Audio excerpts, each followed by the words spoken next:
In this video, you'll learn how to access a shared Windows folder from Ubuntu.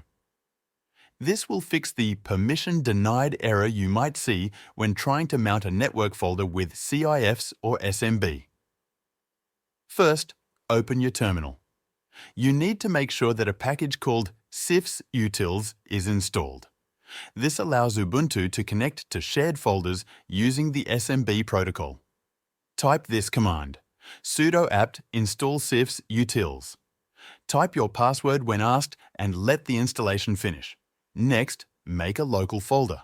This is where Ubuntu will mount the shared folder. You can put it in your home directory so it's easy to find.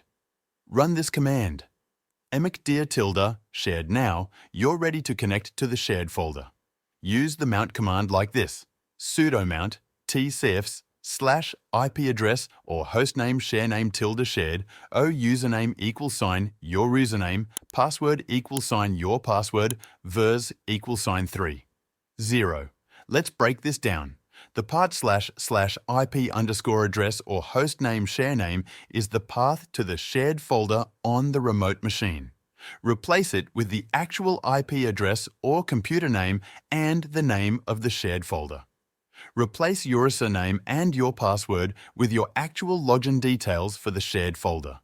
We also include vers =3. 0. This tells Ubuntu to use version 3.0 of the SMB protocol. If that doesn't work, try changing it to vers =2. 0 or vers =1.0, depending on what the server supports.